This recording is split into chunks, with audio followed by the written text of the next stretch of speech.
L'État ivoirien a annoncé un durcissement des consignes sanitaires en cas de persistance de la pandémie du coronavirus. On en parle tout à l'heure dans le petit débat. Et ce soir, nous serons en compagnie du député maire de Tiasalé, Tiemoko Assalé. Avec lui, il sera question de la limitation d'âge et à la présidentielle et de nouvelles propositions de loi à l'Assemblée nationale. On en parle. Analyse pertinente et débat constructif. Ce qu'il faut retenir de l'actualité, c'est dans le Live Talk. Bienvenue.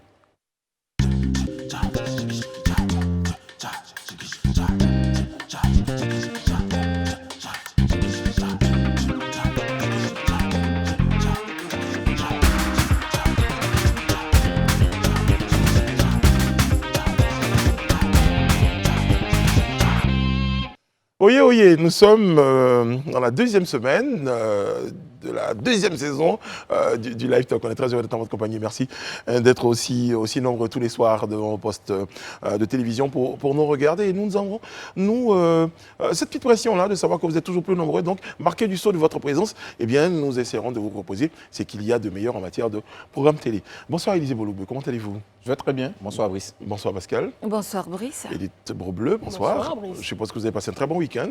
Oui, bien sûr. Vous êtes là, vous avez l'air très reposé. Donc, Les couleurs l'annoncent. je ne parlerai plus de couleurs à cette émission. Vous êtes daltonien et c'est fait. Non, pour d'autres raisons. Tu es au taquet. Oui, je suis au taquet. Bon, alors, mesdames, messieurs, eh bien, de plus en plus, les vaccins ou tests Covid sont exigés par certaines administrations. Le gouvernement m'a annoncé éventuellement un durcissement de ces mesures. On en parle et ces mesures font débat parce que certains estiment qu'on est en train de partir vers une obligation qui ne dit pas son nom. Déjà, constat. Vous avez également vu circuler ces circulaires, qui en parlaient un tout petit peu, Élisée? Oui, effectivement, on a vu des circulaires de certaines administrations publiques, tout comme aussi également des notes de certaines entreprises privées où il était exigé le vaccin pour pouvoir avoir accès aux locaux ou à défaut un test PCR datant de moins de 3 jours. Dans un certain délai, en tout cas, voilà, dans un certain délai. aux employés. Exactement, donc dans un certain délai, ou un test de PCR datant de moins de 3 jours. Et à titre personnel, j'ai été quand même, ça m'a paru curieux quand même qu'on ait de telles notes circulaires qui puissent être mises au niveau des administrations, parce que j'estime pour ma part que pour qu'on puisse prendre une telle décision, il faut que déjà au sommet de l'État, il y ait eu cette volonté-là, ou bien il y a eu cette exigence. Alors que le dernier Conseil national de sécurité, bien évidemment, a évoqué la question de la pandémie, mais dans le communiqué, ils ont été clairs. Au fur et à mesure, au regard de l'évolution de la situation, on pourrait prendre des mesures plus corsées. Mais on n'a pas dit qu'on devait désormais obliger les usagers ou les citoyens à se faire vacciner ou à défaut du vaccin ou du test PCR à ne pas avoir accès aux locaux.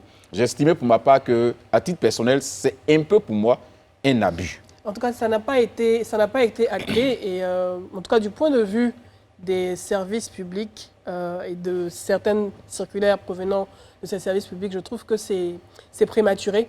Vu que la décision n'a pas été prise, elle a juste été évoquée, comme tu l'as dit, au cas où les cas continueraient à flamber. Maintenant, concernant les entreprises privées, on parle d'entreprises privées. C'est vrai qu'on a vu certains communiqués ou circulaires passer, mais vu qu'on parle d'entreprises privées, je pense qu'elles ont la latitude et la liberté de décider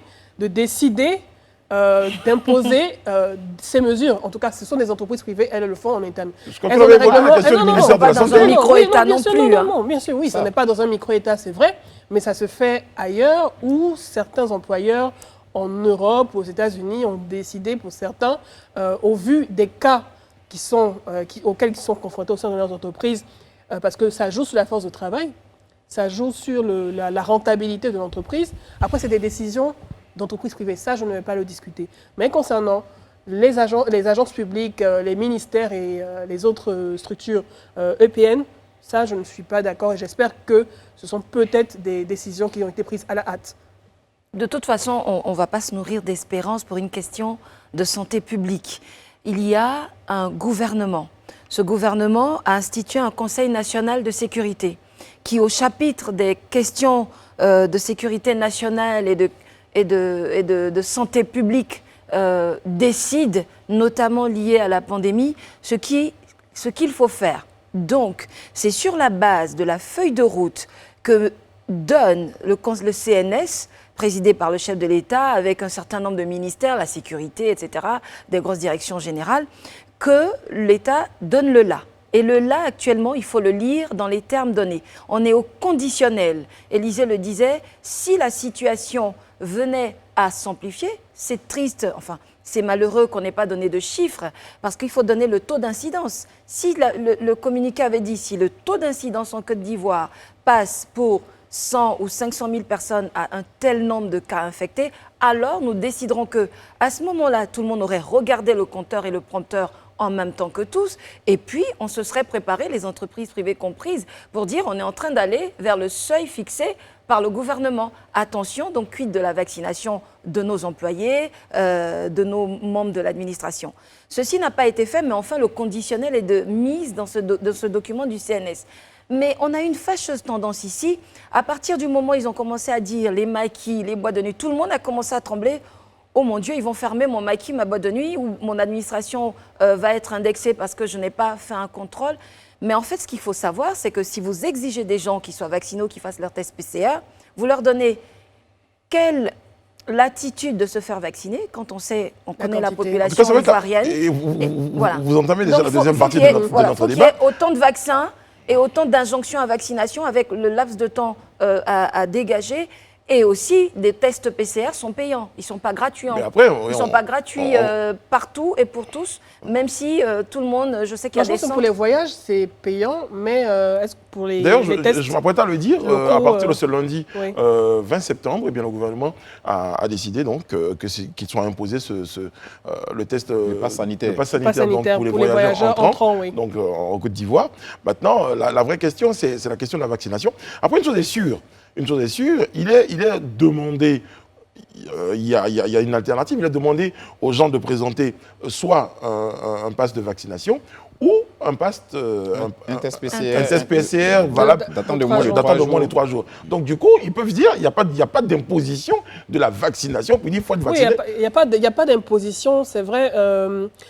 Moi, je vais vraiment me concentrer sur les services publics parce que ce sont des services auxquels la population fait face régulièrement pour tout ce qui est... C'est un droit. Voilà, c'est un droit des extraits de naissance et documents.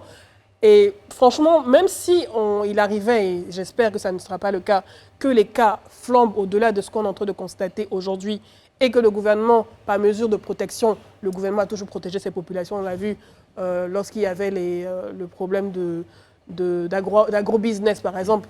Le gouvernement a pris des mesures. Dans ce cas, ça pourrait peut-être être le cas, mais je ne souhaiterais pas cette imposition du pass vaccinal dans les administrations ou dans les services publics, parce que pour une personne qui va quitter, par exemple, l'intérieur du pays et qui devra venir se faire un document peut-être à Abidjan, combien de doses de vaccins seront disponibles pour ces personnes? Il n'y a pas que... Parce que je veux dire, là, je vous reprends un tout petit peu, parce qu'il n'y a pas que cette condition-là. Il y a soit le vaccin ou la présentation d'un test PCR datant de 3 jours. Donc, vous pouvez ne pas accepter de vous faire vacciner. Si vous acceptez, par exemple, tous les jours, chaque 3 jours, d'aller faire un test, eh bien, tant mieux. C'est une forme d'imposition aussi du vaccin. Non, mais il y a une alternative. Parce que faire le test PCR chaque 3 jours pour pouvoir aller dans une administration... vous ne voulez pas vous faire vacciner, c'est votre droit. C'est une sorte d'imposition.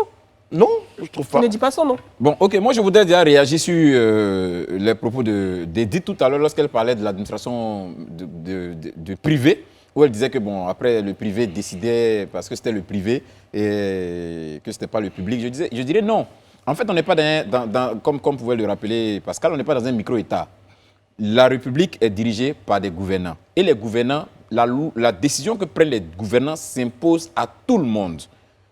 Les privés, c'est vrai que c'est une entreprise privée, mais elle l'exerce sous la base d'un ensemble de mécanismes mis en place. Il faut le dire, une entreprise qui le gouvernement décide, par exemple, il n'y a pas d'esclavage en Côte d'Ivoire, une entreprise pouvait dire, bon, moi, je fais l'esclavage. Moi, je veux bien faire l'esclavage, voilà, donc à ce niveau déjà du vaccin. Mais si vous ne pouvez pas accéder à votre lieu de travail, vous faites comment? Parce qu'on n'est pas... Non, mais vous savez qu'au sein d'entreprise également, il y a des règlements intérieurs qui sont mis à jour régulièrement. Ils ne sont pas pas mais les règlements intérieurs ne peuvent pas aller à l'encontre de... Et qu'en plus, même par exemple, je prends des cas pour accéder à à la maternelle, peut-être à la rentrée, ou bien dans certaines écoles, on demande que les vaccins soient à jour. Mais qui voilà, ont- c'est comme une forme mais qui d'imposition. ont- Mais l'école. Mais non, c'est le ministère de non, l'Éducation le ministère de l'Éducation nationale. nationale. Pour la petite collaboration enfance, avec pour le la petite- ministère non, de pour la la petite Santé. enfance, ça Oui, c'est c'est- exigé. oui.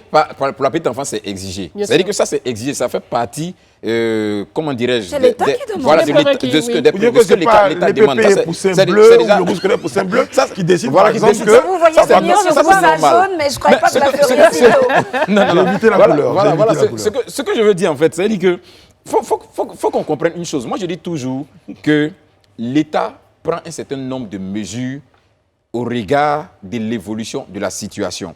L'État jusque-là, qui pour moi a les chiffres, a les données éventuelles qui peuvent lui permettre de prendre de façon très responsable les décisions, nous dit qu'au regard de l'évolution de la situation, si la situation prend une certaine allure, on serait obligé de mettre des mesures corsées.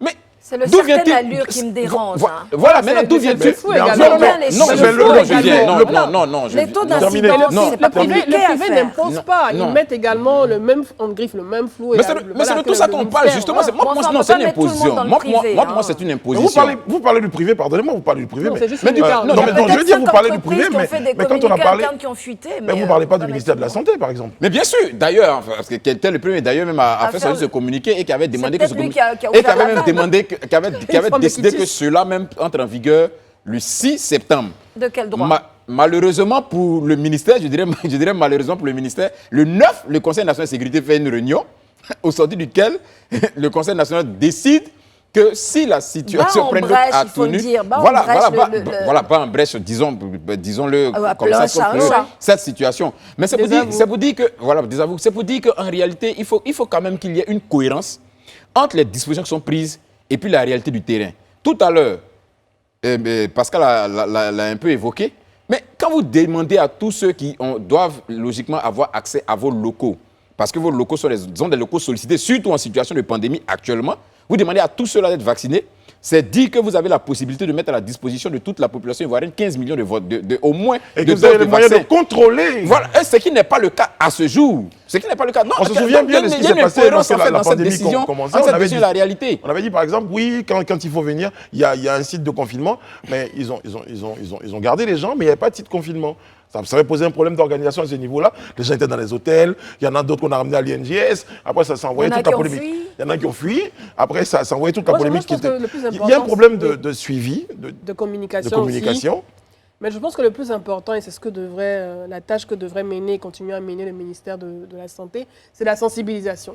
C'est la sensibilisation, voilà, sensibiliser les personnes qui ne l'ont pas encore fait à se faire vacciner. Une Parce que question. le plus important, c'est Est-ce de qu'on a le protéger. droit de ne pas Non, vouloir se faire vacciner? Bon, on a le droit. Pour Mais l'instant, ce n'est alors, pas, si ce je n'est pas suis une imposition. sensibilisée, mais Oui. que je ne veux pas me faire vacciner, puis Après, la c'est une lutte, suite, c'est c'est une quoi? lutte, La suite, c'est que chaque fois que c'est une vous lutte qui pourrez vous concerne rendre tout dans le un monde. endroit, Oui. Je ne dis pas que je ne Quand veux la pas me faire décision- vacciner, si la hein, qu'on décision soit est d'accord prise, ici oui, sur ce si la plateau. décision est Je prise, suis la voix des voilà. sans-voix, Voilà. de ceux qui ne veulent pas... Quels nos sont, États quels sont les écoutent- moyens voilà. coercitifs? Nos Ce États n'est pas écoutent l'OMS. obligatoire. Non, ce n'est pas obligatoire. Nos États écoutent l'OMS. Et je pense qu'ils ont des données, ils ont des chiffres.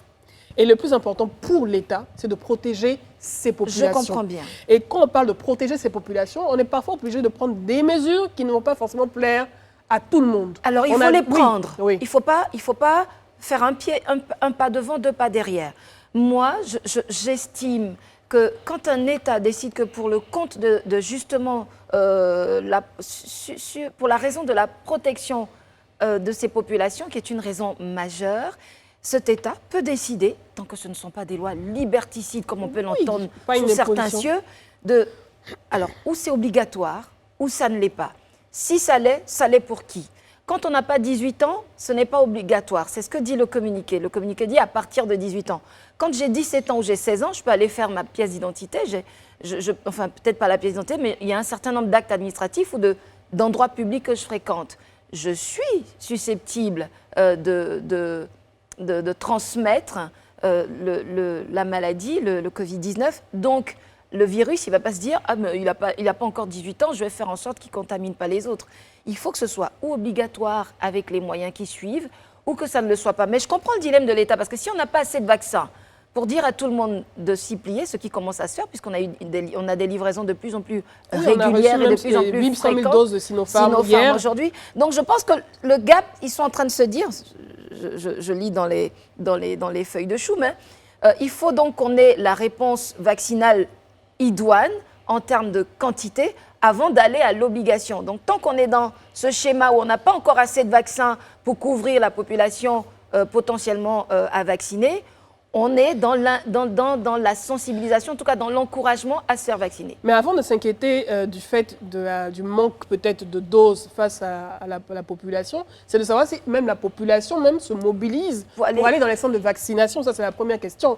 Je prends le cas de ma femme de ménage qui s'est fait vacciner récemment. Mais il y a des centres de vaccination qui sont de plus en plus mobiles, donc qui se déplacent un peu dans les quartiers pour pouvoir le faire. Mais bon, certains, on a eu à nous noter avec certains amis, il manque peut-être de moyens. Mais je pense que le plus important, au-delà de s'inquiéter du manque peut-être de doses, c'est de pouvoir savoir si les populations réellement se déplacent sur le terrain pour qu'il y ait ce manque de doses. Et en tout cas, une chose est sûre concernant l'affluence, concernant la fréquentation des lieux de vaccination, on a noté une certaine affluence ces derniers temps.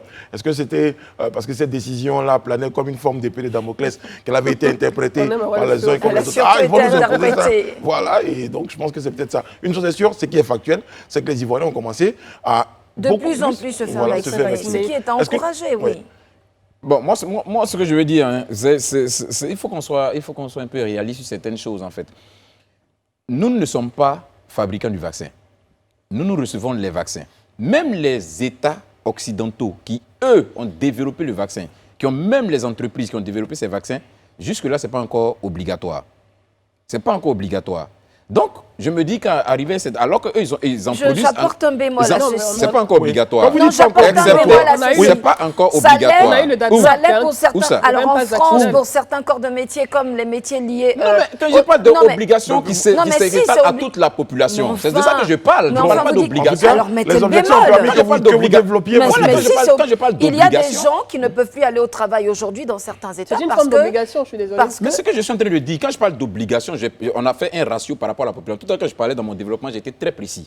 J'ai dit on ne peut pas demander à tout le monde de se faire vacciner quand on n'a même pas 15 millions de doses. En le disant, je parle en me référant à la population. C'est de ça que je parle. Donc ces États même où ils ont ces laboratoires qui développent ces vaccins n'ont même pas rendu encore obligatoire toute la population ces vaccins. Il y a des corps de métier parce que c'est des corps de métier qui, eux, sont au contact permanent avec des populations. C'est pourquoi, justement, comme les médecins, on leur demande de se faire vacciner et tout ça. Ça a été le cas en Côte d'Ivoire. On a demandé, par exemple, que les forces de l'ordre et tout ça, on a dit un certain nombre de corps habillés. Pas obligé. Non, on n'a pas obligé, justement. Voilà. On leur a demandé de se faire vacciner. Les autres, on les a obligés, mais les populations, on ne peut pas obliger. Donc, dans la réalité, il y a une chose dont les gouvernants, je pense, sont vraiment conscients, c'est qu'on ne peut pas rendre obligatoire le vaccin à tout le monde. Ce n'est pas possible.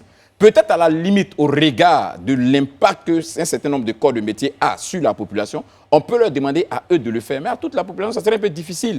Parce que déjà, même en Occident, c'est un peu compliqué. Là même où les laboratoires les plus affirmés sont, on n'arrive même pas à vacciner toutes les populations. On peut regarder la sous-région. Je pense qu'il faut s'attendre peut-être dans les prochains mois ou peut-être d'ici 2022 à voir peut-être certaines initiatives privées. Quand je parle de certaines initiatives privées, les organisateurs de concerts, on l'a vu en Europe ou aux États-Unis, qui, pour certains, dès le premier trimestre de janvier et de 2021, avaient commencé à exiger le pass vaccinal ou la vaccination pour les personnes qui venaient assister à leur concert, par exemple. Donc on parle, ce n'est pas une obligation, mais il faut s'attendre à ce que certains privés puissent le demander lors de l'organisation de certaines de leurs activités, par exemple. Et là même, ce n'est pas encore obligatoire. Je vais plus loin parce que je me rends compte aussi qu'au début de la pandémie, il y avait eu une espèce d'élan, un formidable élan. On termine avec votre point de vue, au niveau des entreprises, justement, qui avaient commencé à organiser un petit peu l'aide de l'État. L'État ne peut pas tout faire et ce serait bien que le secteur privé puisse participer aussi à l'achat des doses de vaccins. Très bien, donc plus de vaccins, plus de sensibilisation. possibilités, plus de sensibilisation, parce que en même temps, le vaccin fait partie des moyens, parce qu'il y en a d'autres. Hein. Ouais. Il y a les gestes C'est vrai, barrières, parce qu'il il y a les mesures barrières aussi, d'une certaine manière. Il faut insister sur les mesures barrières, parce qu'aujourd'hui, c'est comme quelqu'un qui met un masque, et puis c'est dit parce qu'il a un masque, il peut te parler à 30 cm. Il y a toutes ces choses-là sur lesquelles il faudra insister. C'est du vécu? Non, pas forcément. Merci Pascal. On va marquer une pause. Merci en tout cas pour vos différentes contributions. Et on passe tout de suite à notre lu, vu et entendu.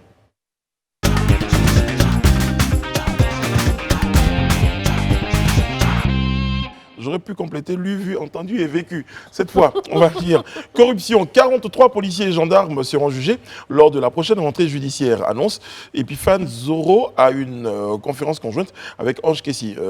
Voilà, on va attraper les voleurs pour laisser ceux qui détournent les wagons de bétail, signé Nyamie Konan. C'est un tweet du ministre Nyamie Konan, date du 17 septembre 2021, la suite de la conférence de presse, je le disais, conjointe du ministre Epiphane Zorobi et le commissaire du gouvernement, Ange Kessi. Oui, non, je prends deux axes. Hein. On connaît, au risque qu'on m'incendie encore sur les réseaux sociaux, on connaît M. Nyamie Konan, son style aussi, que ce soit dans la vraie vie, parce qu'on l'a reçu sur ce plateau, et également son style éditorial sur les réseaux sociaux. Donc, moi, ce n'est pas une surprise pour moi, ce ton utilisé. Maintenant, derrière l'inquiétude, l'inquiétude, moi, je pense que cette inquiétude aussi, elle est légitime. Parce qu'on parle d'une lutte qui existe depuis de nombreuses années. On ne voit pas qu'on ne voit pas forcément les résultats en tant que tels, parce que si on continue de lutter depuis des décennies, c'est qu'il y a encore un problème. Donc, il faut véritablement... Il faut des vraies sanctions. Il faut que des vraies sanctions qui montrent que ce monstre qui a plusieurs têtes qu'on appelle la corruption est en train de faiblir. Donc, s'il s'inquiète du fait que ce sera juste un feu de paille, moi, je suis d'accord, on va dire d'une certaine manière avec lui. Je trouve que c'est légitime, son inquiétude est légitime. Maintenant, le style éditorial, c'est du Nyamie Konan, quoi. Ah bon, il a un style éditorial, vous oui. m'apprenez des choses. Il a ça. Non, mais ce style, c'est le style qu'il choisit pour être proche d'une certaine partie de son public. Et cette partie-là peut être nombreuse. Vous le savez bien que le parler à l'ivoirienne, ça crée de la proximité. Donc, vous imaginez bien qu'il a été ministre de la République, il sait bien châtier son langage et il sait aussi décoder, enfin adopter les codes d'une certaine forme de communication. Quoique je ne suis pas sûre que sur Twitter, ce public-là s'y retrouverait nombreux, peut-être sur d'autres plateformes. Mais enfin, le cœur de notre intervention, c'est autre chose que de décrypter cela. Peut-être sur le premier paragraphe, corruption, 43 policiers et gendarmes jugés. Je m'inquiète en fait des enquêtes, de la présomption d'innocence, toujours, pardonnez que je le fasse. On est tous d'accord pour dire « Ah oui, il y a de la corruption. D'accord, donne-moi une preuve. » Et là, oui, non, mais de la dernière fois, l'autre, il m'a pris 1000 francs. Quand je suis partie, il y a les marchés de gré à gré. Mais enfin, le marché de gré à gré, lui-même, respecte un certain nombre de clauses. Hein. Je veux dire, tous les marchés de gré à gré ne sont pas tout de suite taxés, affublés du sceau de la corruption. Il s'inquiète surtout du fait que ce sont qu'on arrête les petits mains. Ce sont les petites mains en général qui sont exposées et qui payent cher. Alors que derrière, c'est tout un système. Donc on n'arrête pas les petits. Et des grosses têtes. Voilà. Non, mais on n'arrête pas les petits. On arrête les petits et c'est les pour grosses ça têtes. que je m'inquiète du manque d'enquête, parce que l'enquête en général, elle te permet de trouver le petit et puis de remonter une filière et de tomber sur le gros poisson. Parce que quelqu'un alors pourquoi se presser pour en juger 43 Quelqu'un qui se met sur la route pour estorquer de l'argent à des passagers, oui. Il n'a pas forcément un réseau pour dire qu'il va faire remonter les 2000 francs, 3000 francs. Non, si présomption. Présomption, mais si donc, ça a perdu il peut depuis en des avoir années. un ou pas. Voilà. Et s'il n'y en a pas, si ça n'a pas encore été défini, en tout cas, le ministre Nyamie Konan, lui, il estime, parce que j'aimerais bien qu'on revienne à ces propos, la production des propos du ministre Nyamie Konan, qui dit qu'il estime qu'il y a des voleurs qu'on attrape alors qu'il y a des gens qui détournent. Mais qui a volé un œuf, qui a volé un œuf, les petites mains et les grosses têtes qui sont derrière. Il faut Brice, et les petites mains et les grosses têtes. Oui, mais Brice, moi je trouve quand même que c'est pas normal Moi, à mon avis, que Niamey Konan s'indigne que ce soit ceux on attrape les voleurs d'eux pour laisser ceux qui détournent les wagons. Mais il vaut bien qu'on commence quelque part, parce que c'est des voleurs dont on ne doit pas les attraper. Non, c'est un voleur, qu'il ait volé, qu'il ait détenu le wagon, qu'il ait volé un œuf, qu'il ait volé un bœuf, c'est un voleur. Et sur cette base-là, il mérite d'être condamné. Je finis mon intervention. Voler des œufs, voilà, peu importe la quantité ou la matière qui a été volée, il y a eu infraction, il y a eu vol. Dès l'instant qu'il y a vol, que la loi condamne, on condamne. Moi, je ne trouve pas d'inconvénient. Maintenant, c'est vrai que il peut estimer que non, il y a des gens qui, eux, ont certainement détourné ou bien ont des plus grands délits qu'on n'inquiète pas et qu'on inquiète des petits. Ça, c'est sa manière de voir. Il n'y a pas de problème. Je crois que cette manière de voir, c'est la manière de voir de tous les Ivoiriens qui disent aujourd'hui, oui, ce que vous faites, c'est bien, mais on souhaite que vous alliez au-delà. Mais on commence quelque part. Il faut bien qu'on commence quelque part. Donc, on va considérer que ce tweet-là fait office d'interpellation pour qu'on aille plus loin. Quand vous dites 43 policiers et gendarmes, jusque-là, on ne vous dit même pas les grades des concernés. On ne vous dit même pas. Je viens. On ne vous dit même pas. On n'a même pas ouvert le procès. Donc, tout ce qui est en train d'être fait ou tout ce qui est en train d'être dit est justement un procès d'intention. Parce qu'il faut déjà que le procès s'ouvre et qu'on ait les conclusions du procès, pour qu'on arrive à tirer une conclusion. Mais dès l'instant qu'il y a 43 policiers et gendarmes qui ont été jugés, qui seront jugés, ils ont été jugés, qui seront jugés à la prochaine rentrée judiciaire. Et je vous rappelle que comment on appelle ça, cette conférence de presse a été animée par le ministre Zorobi Epifane, mais avec le commissaire du gouvernement qui lui est en charge effectivement de poursuivre tous ceux-là qui sont dans les corps habillés. Donc tout ce que vous pouvez espérer, c'est qu'il y ait une enquête. Quid de leur situation en fait? En attendant la rentrée judiciaire, ils sont où? Ils font quoi?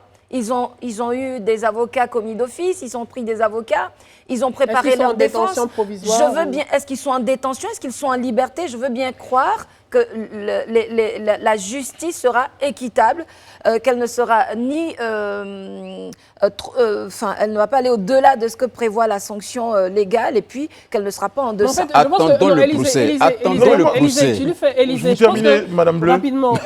Je veux qu'on soit clair. Vous voulez qu'il y ait un il a dit, il a bien dit, c'est vrai que c'était dans son style, il n'a pas dit qu'il ne faut pas attraper, on griffe les voleurs d'eux. C'est ce qu'il sous-entend. Il a dit qu'en plus des voleurs d'eux, il faut qu'on aille plus loin. Il ne faudrait pas appuyer ceux qui sont des grosses têtes. Il dit voilà, la phrase est là, voilà, on va attraper les voleurs d'eux pour laisser ceux qui détournent les wagons de bétail. C'est un procès d'intention. Tu ne peux pas tout de suite dire déjà que voleurs d'eux pour laisser ceux qui détournent les wagons de bétail. Pourquoi il dit on laisse Tu dis tu bottines pour laisser. Je suis sûr. C'est juste d'inquiéter du fait que ce sont juste ces personnes-là qui vont encaisser et que le système, lui, derrière, va perdurer. Très bien. En tout cas, je pense qu'on aura, comme l'année dernière, on aura certainement une occasion d'avoir sur le plateau le ministre Damien Konan qui régulièrement... va développer sa pensée et puis on va tous nous propose avec grand plaisir de le recevoir. Des fonds de sa pensée.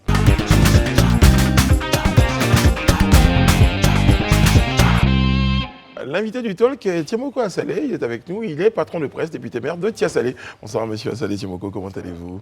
Merci. En tout cas, on est content de vous retrouver sur ce plateau. Vous revenez pour dire que la première fois, votre passage il a été apprécié. Voilà. Bon, alors je marque une petite pause avant de revenir à vous pour dire que ce soir, initialement prévu, c'était le ministre Epifane Zorobi. Actualité oblige, parce que l'une des actualités, c'était également la question de la bonne gouvernance. On parlait de la confiance tout à l'heure. L'invitation avait été lancée au ministre Zorobi Balo. Toutes les confirmations ont été obtenues jusqu'à ce matin, 10h. Et là, ces services nous ont signifié que pour des questions de... Enfin, il avait une réunion, donc il ne pourrait pas venir. Monsieur le ministre, donc... Brice, à ce niveau-là, moi je pense que tu fais très bien de l'évoquer. Et ça nous permet aussi d'attirer l'attention du ministre et de tous les autres invités. Nous, on ne peut pas être dans une situation d'actualité présentement où on a besoin de vous écouter. Et puis, c'est vrai, je ne minimise pas vos tâches, vos responsabilités au niveau national, mais je crois qu'arrivé à un certain moment, il est important de saisir ces gens de plateau pour pouvoir quand même parler aux populations, parce que les Ivoiriens veulent savoir. Donc, la prochaine invitation, on serait très honoré que vous essayiez rapidement de nous rattraper ça. Merci. Monsieur Assalé Tiemoko, est-ce que vous pensez que nos gouvernants, nos leaders d'opinion ont peur de prendre la parole, ont peur des tribunes qui leur sont offertes? Non, je pense que quand on n'est pas dans la machine, il y a des choses qu'on ne maîtrise pas. Mais dès l'instant où on a des responsabilités, qu'on est en responsabilité, il y a forcément un calendrier qui est très souvent absolument difficile à combler. Et donc, on a des urgences aussi. On peut être très pris et pouvoir décaler. En tout cas, ça peut arriver une fois, après on peut corriger. Voilà, en tout cas, monsieur le ministre, c'est une invitation. Hein. C'est vraiment pas une obligation parce que c'est le mot qu'on utilise ce matin. En tout cas, on espère vous avoir très bientôt sur notre plateau et bien en fonction on l'appelle de tous nos voeux en tout cas pour pouvoir aborder un certain nombre de questions avec vous. Bon, alors, monsieur Assalé Tiemoko, évidemment, est sur ce plateau parce que lui également a développé une question qui fait partie des questions d'actualité. Voilà, donc on vous reçoit. Et justement, depuis quelques jours, vous avez soulevé le débat, celui de la limitation d'âge à la présidence ivoirienne. Monsieur Assalé Tiemoko, quels sont les critères objectifs qui ont motivé votre démarche? Déjà, quand on sait que cette condition d'éligibilité, je le rappelle, à la présidence ivoirienne a été sautée en 2016 à l'issue du référendum. C'est ça. De la nouvelle constitution en 2016. Oui, vous savez, je vais commencer par une citation d'Auguste Comte qui a dit que les morts gouvernent les vivants. Les morts gouvernent les vivants. Quand on a traversé des crises qui ont causé beaucoup de morts et que les ingrédients qui ont entraîné ces morts se mettent en place et que vous voyez les choses venir, vous êtes contraint de, en souvenir des morts, d'anticiper sur ce qui se prépare. Et donc, ce sont les morts de 1995, de 2000, de 2004, de 2010, de 2020 qui me poussent à interpeller, qui me poussent à lancer la lettre, qui me poussent à agir et à lancer le débat sur la place publique pour appeler la conscience nationale, pour appeler les acteurs politiques à se regarder dans un miroir, pour faire une sorte de flashback, pour réaliser le parcours qu'on a fait depuis 30 ans et le grand saut qu'on doit faire à partir de 2025.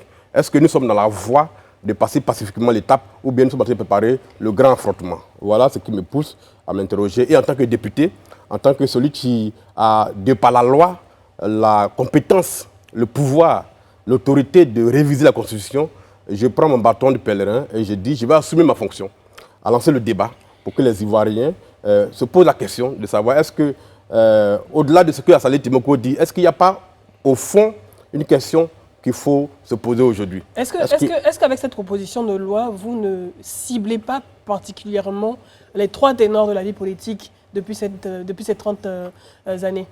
Ben, écoutez, la Constitution, à travers le monde, dans toute l'histoire de l'humanité, les constitutions ont été toujours prises pour régler des problèmes.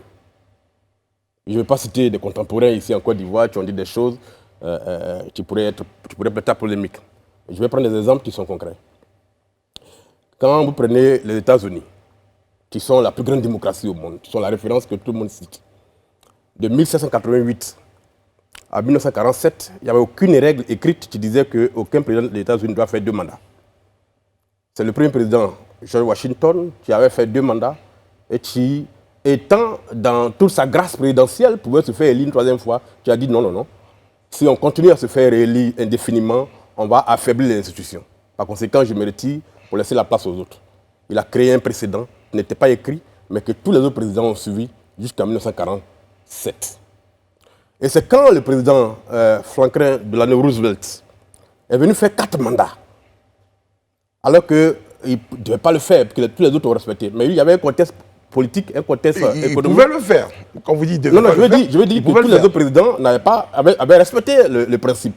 Lui avait fini ses 2 mandats, mais il y avait un contexte économique, un contexte politique, un contexte sécuritaire qui était là, la guerre mondiale qui avait commencé et qui a fait qu'on a préféré le maintenir. Et donc, il est resté là, il a fait 4 mandats. Au 4e mandat, il a été élu, mais il est mort 1 an plus tard. Et sa femme, qui a été interrogée plus tard, avait même dans un témoignage extrêmement édifiant, dit qu'au bout de 2 mandats, son mari n'était plus dans les compétences pour gérer le pays.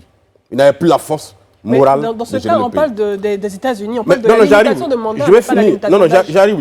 Je veux dire, c'est son précédent, c'est son cas qui a édifié les Américains qui se sont dit attention, si on laisse un seul homme rester trop longtemps au pouvoir, trop âgé, usé par le pouvoir, il ne pourra pas gérer le pays comme il se devait. Conséquence. Et donc, par conséquence, on va mettre dans la Constitution qu'on limite. Donc ce n'est plus une démocratie, puisque ce n'est plus le peuple qui choisit, quoique si vous passez par la voie parlementaire et que c'est voté par le peuple. Laissez-moi finir le peuple, alors à ce moment-là, laissez-moi finir la chose. Et donc, on limite les mandats aux États-Unis à partir du principe, à partir du précédent de Roosevelt. D'accord? Et donc, C'est si loin, les États-Unis. Oui, mais c'est pas loin, parce que c'est les gens que quand je parle de limiter les mandats, on me dit non, Biden là, à 78 ans, donc pourquoi est-ce qu'on veut limiter en Côte d'Ivoire? Mais ce que les gens oublient, c'est que le président américain a moins de pouvoir que le président ivoirien. Est-ce que les gens ne savent pas? Oui, mais on parle de Est-ce que limite là, il y a d'âge, un problème? limitation d'âge, limitation de mandat. Non, mais j'arrive, je vais finir. Ouais, je développe quelque chose. Allez-y. Mais Et donc, ce sont les... comme on a beaucoup d'autres c'est points, l'histoire. oui. C'est l'histoire. C'est ça. C'est l'histoire des peuples qui traversent leur constitution. C'est les précédents que les peuples vivent qui amènent à construire des constitutions. La Côte d'Ivoire a voté une constitution en 2000. Cette constitution-là, l'article 35, était le fruit du précédent Houphouët-Boigny. Voilà. La limitation du mandat en Côte d'Ivoire a une histoire. Pardon, du mandat et de l'âge a une histoire en Côte d'Ivoire. De 64 à 2000, il n'y avait pas de limitation en Côte d'Ivoire. Alors là, justement, M. Assalé Tiemoko, vous parlez de précédent concernant l'âge, la limitation d'âge. Quel est le précédent qui vous amène à apporter Le cette précédent, c'est réflexion? Houphouët-Boigny. La mort de faux au pouvoir. C'est la mort de Houphouët-Boigny. Houphouët est mort au pouvoir. Il n'y avait pas de limitation de mandat, il est mort au pouvoir. Quand les constituants sont réunis en 2000 après le coup d'État, on dit non, il faut qu'on mette une disposition qui empêche un seul citoyen de traverser toute l'histoire d'un pays et qui met au pouvoir. Voilà l'histoire de la limitation du mandat et de l'âge. Donc, c'est parce que Houphouët avait trop duré au pouvoir, il avait trop vieilli au pouvoir, qu'on a dit on ne veut plus d'un président qui doit faire au-delà de 75 ans. Et donc, ils ont mis à 75 ans. Les acteurs qui sont là aujourd'hui, que ce soit M. Bédier, que ce soit M. Babo, que ce soit M. Ouattara, étaient vivants, étaient témoins de cela, et ils ont appelé à voter oui pour la limitation du mandat et de l'âge. Donc, il y a une histoire. Donc, les constitutions sont toujours le fruit de l'histoire des peuples. Et donc, ce n'est pas fait contre un individu. Maintenant, vous me posez la question, mais si on limite, est-ce que ça ne cible pas des individus? Mais dans tout processus législatif, il y a une catégorie de populations qui sont ciblées. Et qui sont toujours exclues. J'avoue qu'il y a un petit jeu de yo-yo avec ça. Ça a été mis, ça a été sauté. Ça a Mais été justement, ce sont les actes, ce sont les manipulations des hommes politiques ivoiriens, les compromissions, les alliances circonstancielles qui ont mené les gens à manipuler la Constitution selon que celui-là est au pouvoir et que les autres sont opposants. C'est ce qui a envoyé tout ça. En 2016, on a retiré la limitation du mandat et de l'âge. Mais ça aussi, on peut l'expliquer, on n'a pas le temps de le faire ici, mais il y a une histoire par rapport à ça. Mais en 2016, moi déjà, en tant que journaliste, je m'étais opposé à ça. Les traces sont là, j'ai les articles qui disent ça. Et j'ai dit que ce n'est pas normal qu'on retire de notre constitution l'âge limite. Monsieur Tiemoko. Voilà. Oui, mais... Monsieur Tiemoko. Pascal, une question. Monsieur Tiemoko, je suis contente que vous ayez commencé votre propos avec la citation de Comte, Oui. parce que justement, quand vous dites que ce sont les morts qui gouvernent les vivants, au moins vous avez la cohérence de votre propos qui est respectée, parce que vous dites, en 2000, quand on change la Constitution, c'est parce qu'il faut être duré au pouvoir. C'est paradoxal d'entendre ça du seul chef d'État. Je ne dis pas qu'on a vécu dans une béatitude totale et complète, parce que je sais qu'on a eu des soubresauts internes lors de la longue mandature, de la longue présidence du président Houphouët, mais au moins, on n'a pas eu de guerre. Il faut le lui reconnaître. Et c'est à cet homme-là que vous attribuez la justification ou le justificatif d'un changement de pouvoir. Je vous rappelle, M. Tiemoko, que nous sommes dans des sociétés africaines. C'est vrai, Biden a 78 ans, l'Amérique est une des plus vieilles démocraties, mais souffrez que nous puissions aujourd'hui avoir le courage, nous, Africains, de regarder aussi notre histoire et pas l'histoire des États-Unis pour évoluer politiquement. Vous dites, les hommes politiques sont ceux qui ont manipulé ces différentes constitutions, mais aujourd'hui, vous en êtes un et vous actionnez les mécanismes, pour moi, de la peur, parce que quand vous parlez de grand affrontement, c'est un terme qui est fort, et vous dites, si nous n'y prenons garde, le projet de loi que je vais proposer, s'il ne passe pas, parce que c'est comme ça que je l'entends, il va provoquer le grand affrontement. Mais quel grand affrontement? Nous avons eu une révision de la Constitution il n'y a pas très longtemps, et vous auriez pu insuffler cette idée, j'espère qu'elle n'est pas nouvelle, aux derniers amendements qui ont été faits. Mais vous dites que vous le faites depuis bien longtemps. Mais enfin, vous étiez citoyen de cet État. Vous étiez citoyen aussi.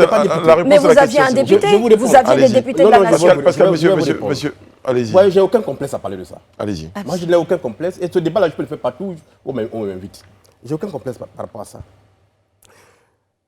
Je le répète, l'histoire des peuples se trouve dans leur constitution. C'est quand un peuple est confronté à un problème précis qu'à un moment donné, on s'assoit pour créer une nouvelle constitution. C'est comme ça dans toute l'histoire. Quand vous prenez l'histoire de l'Algérie, leur constitution, ça les trace de leur évolution. Et même c'est écrit dedans. Si tu es né avant juillet 42, tu ne peux pas être candidat en Algérie si tu n'as pas fait la preuve que tu as participé à la révolution. C'est dans la Constitution. tu n'as pas fait la preuve que tes parents ont participé à la révolution, tu n'es pas un candidat. C'est écrit dans la Constitution. C'est l'histoire. Quand on prenait l'Afrique du Sud, Mandela a promulgué une constitution en sortant des prisons en 1996. Par rapport à l'apartheid qui avait pris fin. Mais de 1996 à 2013, la constitution sud-africaine a été amendée, révisée 17 fois. Est-ce que les gens savent ça? Parce qu'il y avait des réalités nouvelles qu'il fallait adapter à la constitution. Et donc, une constitution peut être mouvante. Ce n'est pas un truc qui est figé, elle est dynamique. Alors, par rapport à la Côte d'Ivoire, on dit que Houphouët-Boigny était trop vieux et c'est pour ça qu'on a créé la limite d'âge. Mais c'est une réalité, c'est un fait. Et on sait tous que vers la fin, Houphouët-Boigny ne dirigeait plus le pays. C'est une réalité. Mais le pays tournait. Ah oui, mais il ne dirigeait pas le pays. Ça veut dire que les institutions étaient fortes, c'est ce que vous demandez de tous Mais vos justement, voeux. elle n'était pas forte. En tout cas, le pays tournait. Non, non. C'est pour ça que quand il est décédé, il y a eu la crise. Les hommes ont créé la crise. Mais justement, c'est pas que La loi était claire. Laissez-moi développer. Vous allez suivre un peu ce que je suis en train de dire. Houphouët est parti et la Constitution avait prévu une sorte de transition de pouvoir qui était une sorte d'évolution successorale par rapport même à un royaume, puisque l'article 11 permettait à quelqu'un de devenir président automatiquement sans passer par une élection. Il fallait aussi ça, régler ce problème en créant les conditions d'évolution du pouvoir en Côte d'Ivoire. Pourquoi vous appelez ça un problème? Mais c'est un problème.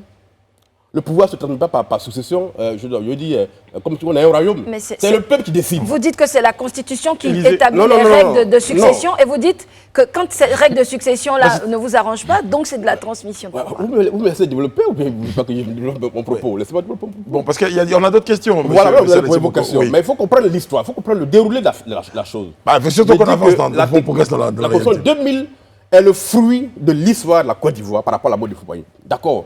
Et tous les acteurs étaient d'accord avec ça. En 2016, la Constitution est modifiée. Les conditions de... Les mêmes qui étaient d'accord, là, ils ne sont plus d'accord. Voilà, ils ne sont pas d'accord. En 2016, ils retirent... C'est surtout les mêmes aussi. Ils retirent la limite d'âge. C'est ça. D'accord.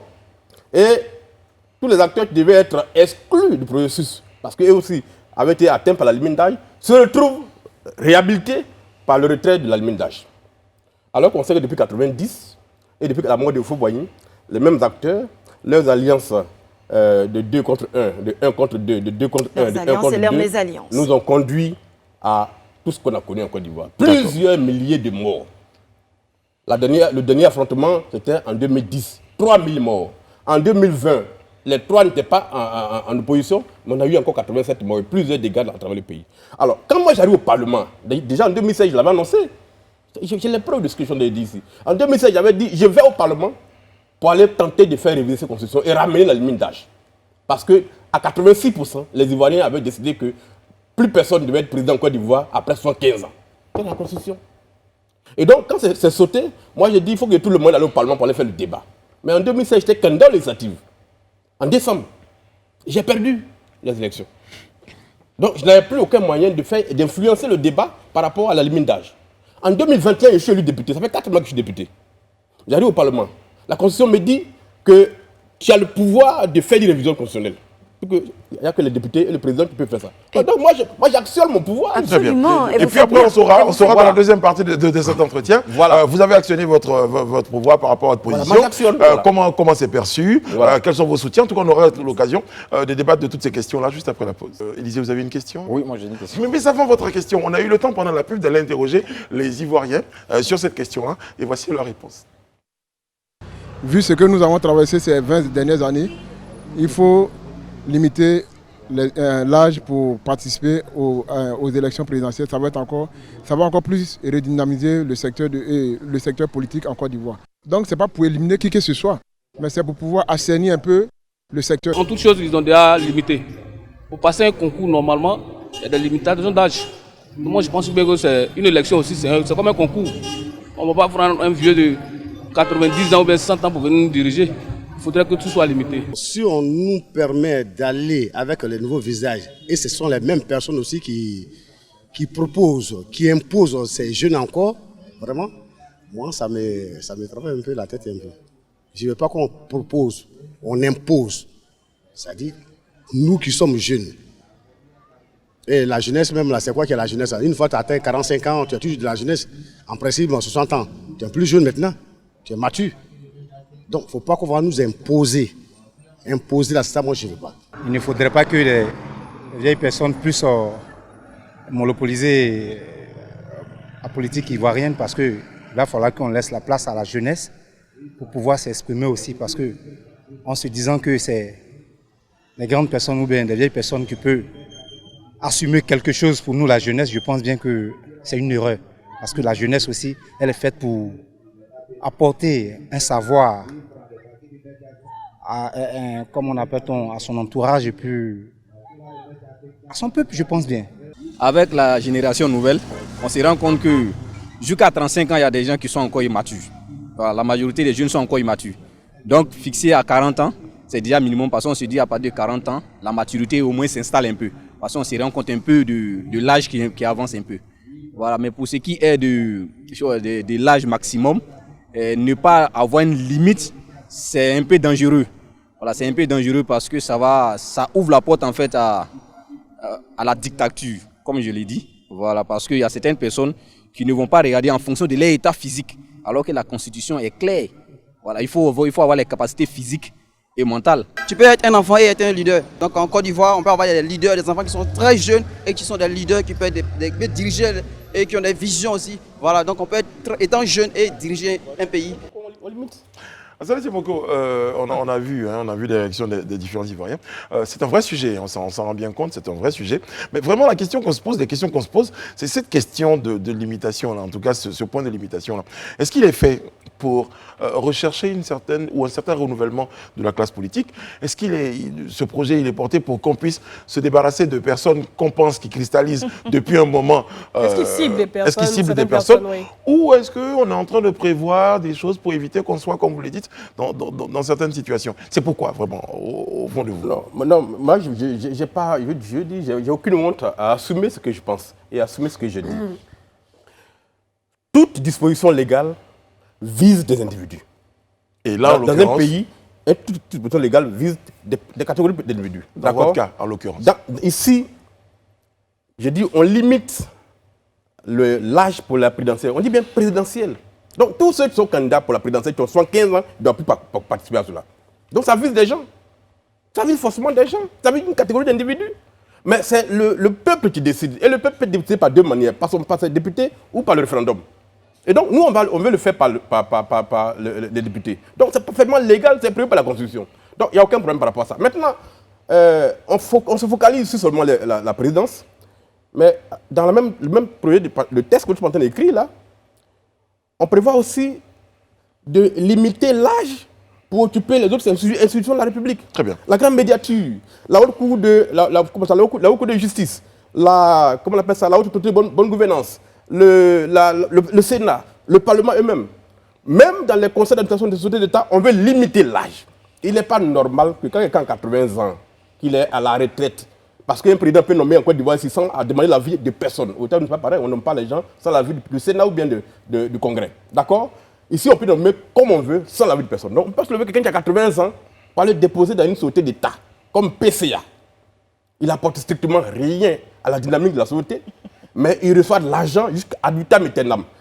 Dans un pays où 77% de la population a moins de 35 ans, ce n'est pas acceptable. Voilà un élément que j'ajoute au débat. Mais on ne s'arrête pas là. On se dit, si on ne limite pas l'âge limite et qu'on laisse la porte ouverte à ce que tout le monde soit candidat, alors que depuis 2000, on a réglé ce problème. En 2016, on l'a rouvert. Mais moi, j'appelle à ce qu'on le ferme définitivement. Parce que je termine par une citation. Je vais peut-être vous édifier. Julian Freund a dit, en politique, il faut toujours prévoir le pire. Jamais le mieux, le pire. Pour que ce pire n'arrive pas et pour se donner les moyens de le combattre. Moi, je pressens que si on ne fait rien, en 2025, avec les mêmes acteurs, avec les militants fanatisés, qui attendent tous les matchs retour, si on s'amuse et qu'on se retrouve là-bas, avec les mêmes acteurs, dont certains ont un agenda secret aujourd'hui, attendent qu'on leur donne l'occasion de faire le dernier combat, parce qu'ils n'ont plus rien à perdre. Ce qu'on a vu en 2010, ce qu'on a vu en 2020, risque de nous arriver avec une échelle 10 fois plus grande. C'est un faux pessimiste. Pas forcément que ça arrive, que je pense que ça va arriver, mais je dis il faut anticiper, il faut prévoir le pire. Très bien. Ok.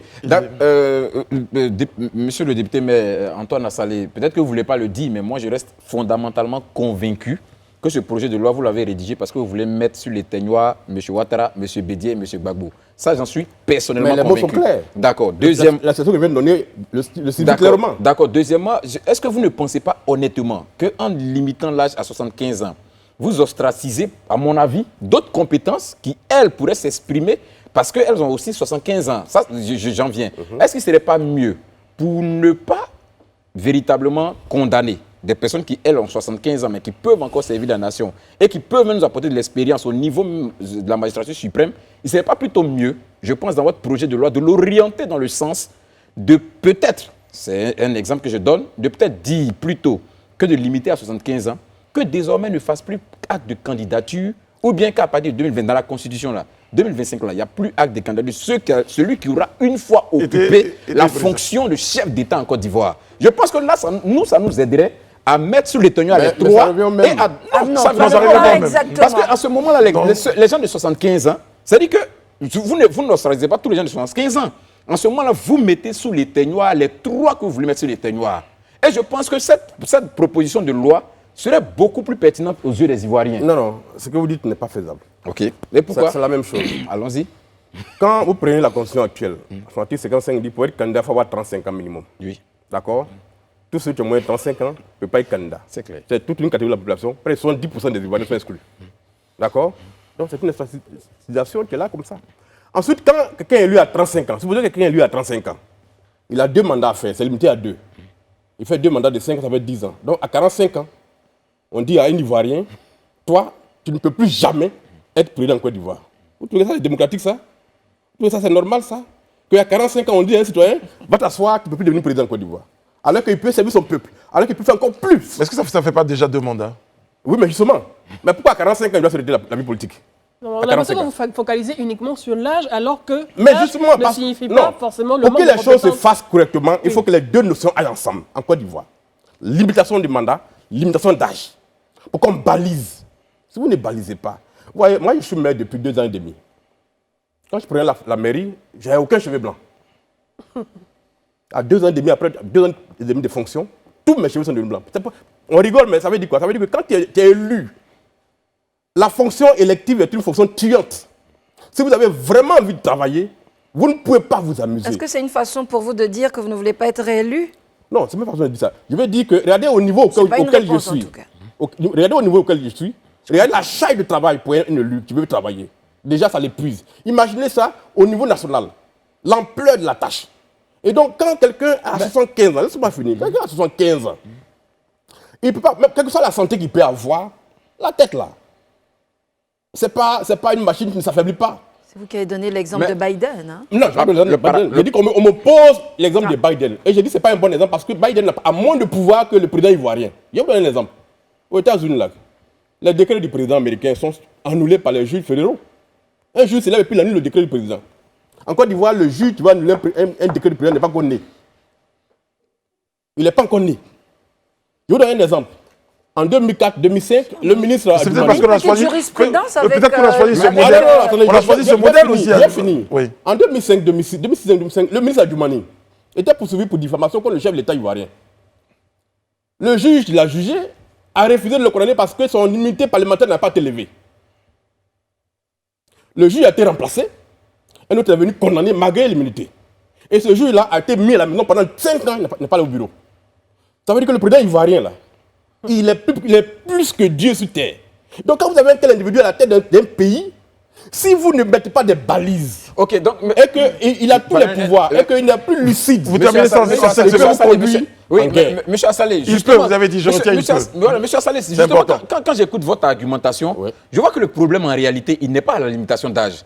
Mais en fait, vous évoquez cette super puissance qu'a le président de la République. Est-ce que ce n'est pas plutôt sur cet axe-là que vous devez orienter votre démarche? La super puissance devient un danger quand celui qui l'a en main n'est plus capable d'assumer les conséquences de ces actes qu'il pose. C'est extrêmement dangereux d'avoir une puissance en main et de ne pas être capable de la gérer. Les gens pourraient imaginer qu'à partir de 75 ans, est-ce qu'on peut imaginer qu'à partir de 75 ans, il n'y a pas de la même santé de la Constitution ivoirienne, ça s'est levé. Ils ont enlevé, ça c'est fini. Donc on nous a mis dans un système où aujourd'hui les Ivoiriens sont en train de faire la promotion d'un système qui est potentiellement dangereux pour eux. Et quand on en parle, comme tout le monde est fanatisé, Alors que j'ai dit que la loi s'occupe de tous les Ivoiriens, dans tous les Mais ça, c'est pour que la question on me est simple. ramène- on me ramène à 3 personnes. Mais la question elle est simple justement. Est-ce que vous Voilà. estimez aujourd'hui qu'à 75 ans, On quelqu'un est n'est pas capable, capable de oui. pouvoir diriger un pays? Non, on n'a pas dit qu'il n'est pas capable de diriger un pays. On n'a pas dit qu'à 75 ans, personne n'est capable de diriger un pays. C'est pour ça que vous avez Mais choisi est-ce qu'on 75 n'a ans. pas orienté la loi sur les examens de santé, faire le télé-revenu? Oui, mais les examens de santé dans un pays comme Oui. le nôtre où les institutions ne sont pas fortes, ça Donc, devient, on une sera arme, ça falsifié. devient une arme pour éliminer des candidats. Vous doutez de tout. Ah non, c'est Brice, une j'ai une vérité. question. Brice, j'ai une question. C'est une vérité. On termine avec la voilà. question, Oui. Madame Bleu. Monsieur le député maire, on voit que ces derniers temps, la plupart des chapelles politiques, en tout cas, sortent des sons qui font comprendre qu'ils ont une volonté de voir leurs différents leaders, dont les 3 dont que vous Donc vous ciblez. voulez vous débarrasser? Je ne prendrai pas ces mots, mais on sent que c'est c'est les vrai qu'il y a sons plus qui viennent de simple. ces différentes chapelles politiques. Donc, si je prends le RHDP, le PDCI, le DS, veulent voir leurs candidats rempilés pour 2025. Ouais. Est-ce que vous pensez, est-ce que vous ne craignez pas que votre proposition de loi soit purement et simplement mornée? Non, mais, on termine avec moi, je ne me pose pas cette question. D'abord, je vais dire un truc. Si on parle des 3 grands par rapport à la limitation d'âge, mais je suis en train de leur rendre hommage. Moi, je leur rends hommage. Je rends hommage à leur volonté. Le président Gbagbo a été clair. Quand on a 75 ans, on ne doit pas être candidat encore dans un pays parce qu'on n'a pas la santé pour diriger un pays. C'est lui qui l'a dit. Quand M. Bédier prend la parole en 2010, il dit s'il est élu, il fait un mandat, il aura 80 ans. Donc à 80 ans, on ne peut plus être président. C'est lui qui dit ça, c'est pas moi qui le dis. M. Ouattara lui dit, c'est vrai qu'en certain âge, il faut penser à se retirer pour donner la main à une nouvelle génération. Donc les 3 sont en consensus par rapport à la limitation Donc, d'âge. vous voulez leur faciliter la tâche? Donc moi, je vais faire hommage à leur volonté. En ramenant leur volonté dans la constitution ivoirienne, telle que les Ivoiriens l'ont voté en 2000. Première chose. Deuxième chose, je ne me fais aucune illusion. Parce que je suis un député indépendant, je n'ai aucune majorité au Parlement. Donc, les chances que cette loi soit adoptée sont pratiquement nulles. Si les partis au pouvoir, le RHDP n'est pas d'accord, si le président n'est pas d'accord, le FI n'est pas d'accord, ça ne passera pas. Donc le combat Mais- est ailleurs. Non, le combat n'est pas ailleurs. Le combat, c'est que j'ai fait ma C'est le mission. pourquoi. J'ai fait ma mission. C'est un peu facile. d'attirer- Non, c'est pas facile. Mais si, Faut c'est pas un dire peu que c'est facile. Non, non, Allez-y, c'est pas allez-y. facile. Allez-y, C'est pas terminez, facile. terminez, terminez.